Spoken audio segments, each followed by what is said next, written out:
অনেকে China market থেকে iPhone নিয়ে নেয়, যে আইফোন 13 পেয়ে গেছি কম বাজেটে, দারুণ ইউজ করব, মারাত্মক ক্যামেরা,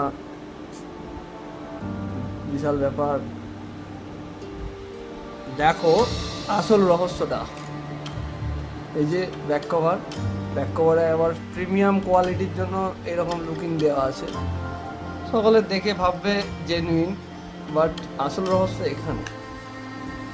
কাভারটা আজকে আসল রহস্য ফাঁস।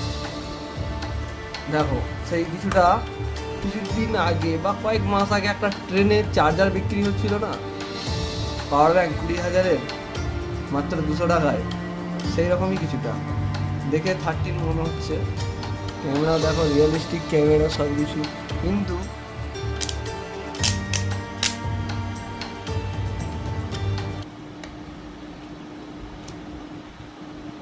এই যে লেন্সটা এইভাবে লাগানো ছিল,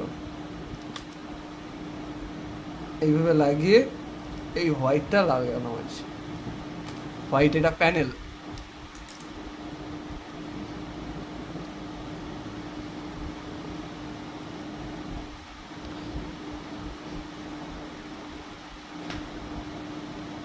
দেখো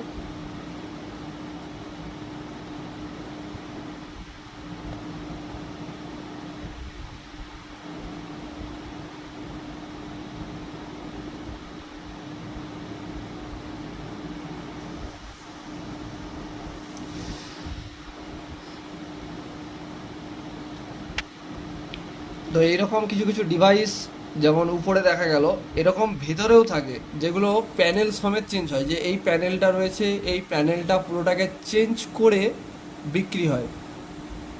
আর এতে পুরো অরিজিনাল অ্যাপেলের যে আইওএস সফটওয়্যার ভার্সন ইনস্টলিং করা থাকে। সো ইনস্টলিং করার পর বোঝা যাবে না যে এটা অরিজিনাল না রিয়েল।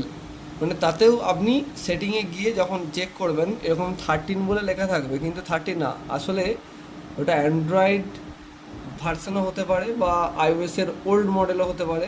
তবে অ্যান্ড্রয়েডের মতোই এখন লেটেস্ট কিছু কিছু মানে ভার্সন ওতে অ্যাড করে দিয়েছে। দেখা যাবে 1 TB স্টোরেজ পেয়ে গেছেন, কিন্তু ফেক একটা ডিটেক্ট করবার জন্য ফেক জিনিসটা আপনি আইএমআই নাম্বার দিয়ে গুগলে সার্চ করলেও দেখতে পাবেন যে অরিজিনাল, কিন্তু ফেক কয়েকটা এপিকে থাকে, সেগুলো আমি পরে বলবো, এক্সপ্লেন করব। সেইটাকে ইনস্টল করলে আসলে র্যাম কতটা, রম কতটা, সব কিছু স্টোরেজ বোঝা যাবে যে অ্যাকচুয়াল 1 TBটা 1 TB না, 64 GB, 464